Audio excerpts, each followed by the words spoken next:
अस्सलाम वालेकुम। ये अब हम एंटर हो रहे हैं आया सोफिया में, और ये यहाँ भी सिस्टम यही है कि जूतियाँ जो हैं वो सब ने बाहर उतारी हैं। लेकिन अच्छी बात यह है कि यहाँ पे जूतियाँ जमा करने के कोई पैसे नहीं ले रहा। और ये आया सोफिया जो कि अभी रिसेंटली कन्वर्ट हुई है मस्जिद में, ये आर्किटेक्चर का एक बहुत खूबसूरत शाहकार है।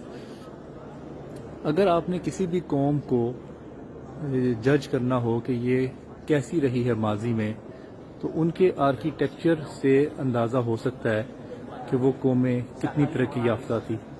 ये बहुत ही बड़ा, ये देखें, ये डोम है, और ये जो ब्लू मॉस्क है उससे भी बड़ा ये डोम है। लेकिन जो यहाँ पे हैरानकुन बात है, क्योंकि ये पहले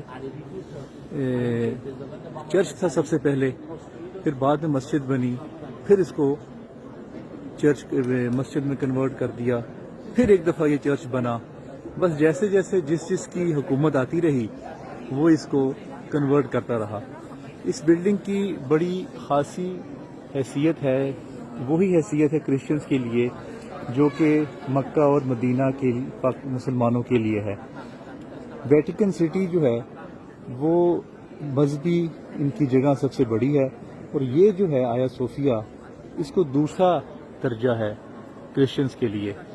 अब देखिए, इन्होंने बाद में ही डेफिनेटली ये जो नाम लिखे हुए हैं हज़रत अबू बकर का, अल्लाह, मोहम्मद और हज़रत उमर, मोहम्मद सल्लल्लाहु अलैहि वसल्लम, हज़रत अली, हज़रत हुसैन रज़ी अल्लाह ताला अन्हो, हज़रत हसन रज़ी अल्लाह ताला अन्हो, हज़रत उस्मान रज़ी अल्लाह ताला अन्हो, हज़रत अबू बकर रज़ी अल्लाह ताला अन्हो, तमाम खलीफा राशिदीन के नाम लिखे हुए हैं। और अब इसको कन्वर्ट कर दिया गया है मस्जिद में। अच्छा, अब गौर तलब बात इसमें यह है कि जो मजहबी मकामात हैं उनकी जो कंस्ट्रक्शन है वो काफ़ी मिलती जुलती है। जैसे कि एक बहुत बड़ा हॉल होता है, तमाम मस्जिद गाहों में, तमाम इबादत गाहों में ऐसा ही होता है। इसके अलावा सामने इमाम साहब की जगह होती है। मैं आपको भी लेके जा रहा हूँ इमाम साहब की जगह पे। लेकिन आप इधर एक बात गौर करें कि जैसे हज़रत उमर लिखा है, इसके ऊपर एक तस्वीर भी बनी हुई है जो कि क्रिश्चियनिटी की तस्वीर है, जिसको वो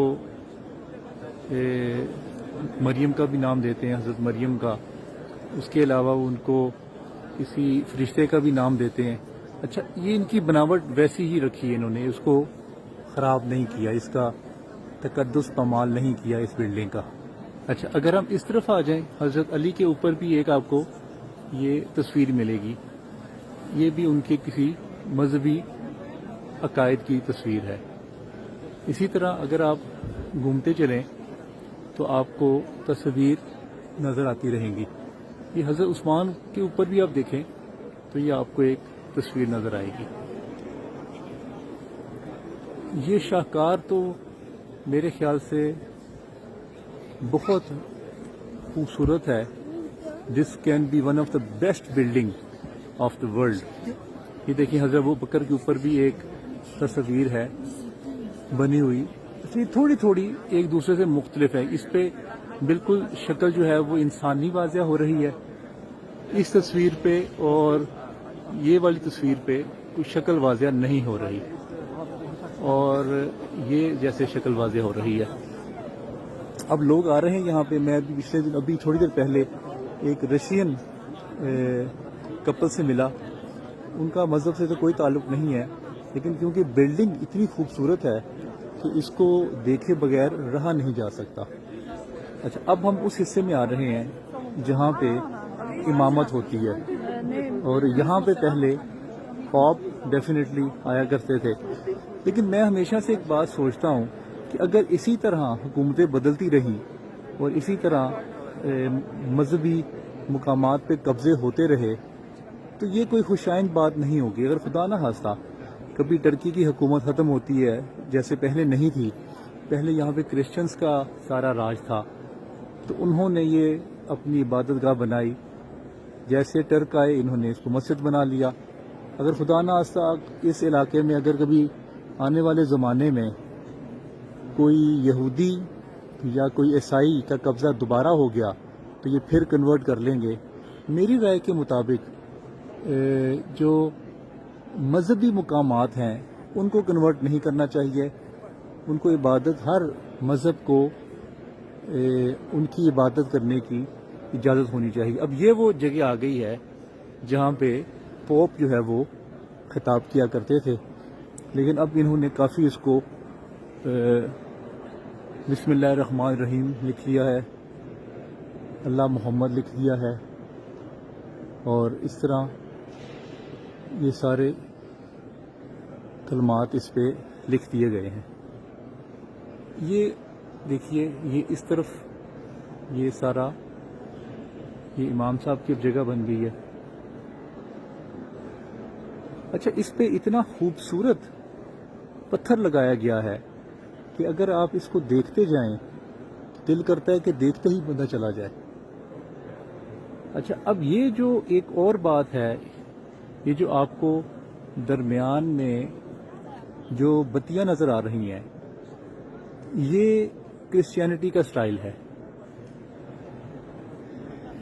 اس بلڈنگ کی کچھ چیزوں کو ویسے ہی رہنے دیا گیا ہے جیسے جب وہ کرسچین اپنے پاپ جب ان کے کوئی خطاب کرتے ہیں تو وہ یہاں بیٹھا کرتے تھے. یہ جو ابھی آپ جگہ دیکھ رہے ہیں جن کو انہوں نے ابھی کارپیٹ بچھا کے صفحے بنا دیے.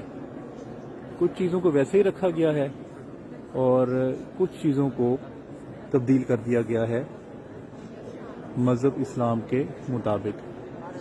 اب اس مسجد میں اب تمام لوگ آتے ہیں، لیکن میں ایک بات سوچ رہا تھا کہ جو کرسچنز آتے ہوں گے ان کی میرے خیال سے بڑی دل آزاری ہوتی ہوگی. ہو سکتا ہے انہی کرسچنز میں سے کسی نے یہاں پہ عبادت کی ہو، اپنے پوپ کے خیالات سنے ہوں، اپنے پوپ کی کوئی باتیں سنی ہوں. تو میرے خیال سے انسان کی دل آزاری ہوتی ہے جب وہ اپنی ہی کسی مذہبی مقام کو کنورٹ ہوتا دیکھتا ہے. لیکن یہ دیکھیے، یہ جو اس میں پلرز ہیں، یہ کافی سالوں پرانی ہے. یہ پلرز نے پوری بلڈنگ جو ہے وہ کھڑی کی ہوئی ہے. آرکیٹیکچر کا جو سب سے بڑا کمال ہوتا ہے وہ یہ ہوتا ہے کہ بغیر پلر کے آپ بلڈنگ کھڑی کر کے دکھائیں. تو یہ اتنا بڑا سٹرکچر جو ہے یہ بغیر پلر کے کھڑا ہے.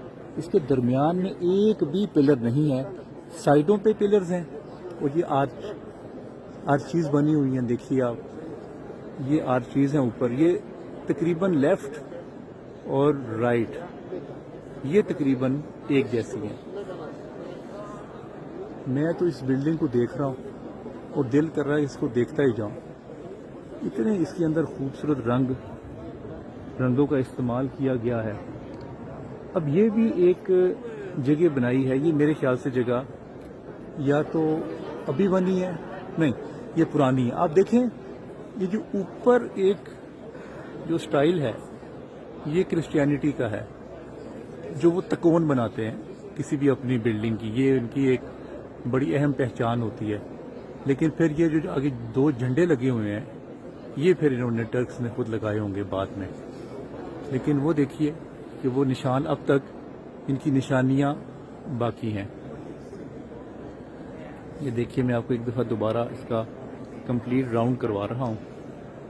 یہ آیا صوفیہ بالکل بلو ماسک کے بالکل سامنے ہے، اور یہ جب شروع ہوا تھا تو بہت سارے لوگوں نے جمعہ پڑھا تھا اس دن یہاں پہ آ کے. اور جو طیب اردوگان ہیں ان کی پاپولیرٹی کافی بڑی تھی. کیا خوبصورت استعمال کیا گیا ہے ہر رنگ کا. اور پھر آپ ایک اور بات غور کریں کہ روشنی جو ہے اس کا بھی بڑا خیال کیا گیا ہے. روشن دان ہر طرف سے ہیں، روشنی آپس میں ٹکرا رہی ہے. اگر یہ لائٹیں نہ بھی لگی ہوں تو پھر بھی روشنی کافی حد تک اس بلڈنگ کے اندر آ جائے گی. جو سب سے بہترین جو کسی بھی آرکیٹیکٹ کا وہ شاہکار ہوتا ہے وہ جب کوئی بلڈنگ بناتا ہے تو اس بات کا بہت خاص خیال رکھتا ہے کہ لائٹ اور ہوا کا گزر بڑی ہی آسانی سے ہو سکے، تاکہ لوگ آسانی سے سانس بھی لے سکیں اور روشنی کا جو استعمال ہے وہ بھی ہو سکے۔ بہت شکریہ جی۔